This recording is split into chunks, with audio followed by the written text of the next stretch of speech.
And what are some like ideal use cases for this in any Sure. CNI application, or are Yeah. there other are there specific types of commercial industrial buildings that prefer this, that it works in a more advantageous manner than others?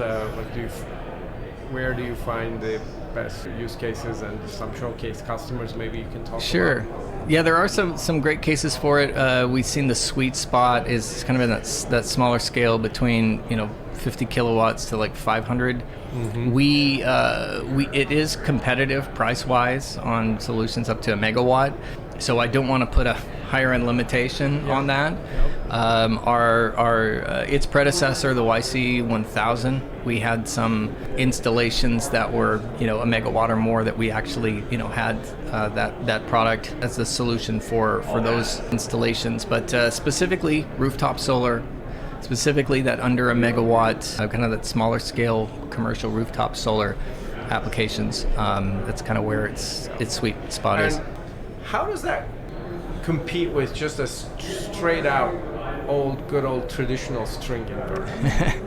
Because if you have a really flat roof with relatively less shading and complicated structures, what's the threshold to make the decision to go with that traditional old simple design versus something like that? So with that, I mean, your traditional string inverter is probably going to be more cost competitive. So if you don't need rapid shutdown, you're more likely going to go that route. There are some benefits to going with a microinverter. As most of your audience will know, shading is a big one. Sure. But when you don't have trees, around, or you're not concerned about that.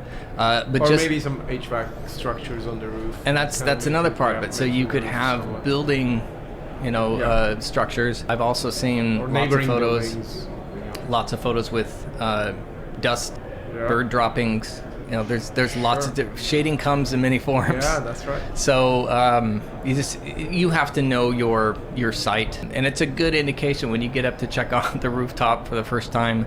Look at what kind of debris is there. Look at what kind of environment. If those HVAC systems that you're talking about are covered in some of those things, and you'll have a good indication of whether or not you're going to have other types of shading than just tree or building shade. Makes sense. Yep. Are there any customers or EPCs that you can talk about that did a great new project with this product? We actually had some on we did our awards recently that showcased our installers that were using those in different projects. Shouts out to Greenbox Solar. They do fantastic installations with QT2. Are there other Apollo media Solar is another one platforms that feature these? We can talk about that too. On the APsystems website, you go to our award winners for 2023. We'll have 2024 next. And showcasing those folks that use those different microinverter products to just do amazing things with them. And we're very proud of all those wonderful installers that gave that a try and proved it out. All right. Well, thank you very much for this quick summary on QT2. You bet. Thanks for letting me talk about it. Yeah. Thank you.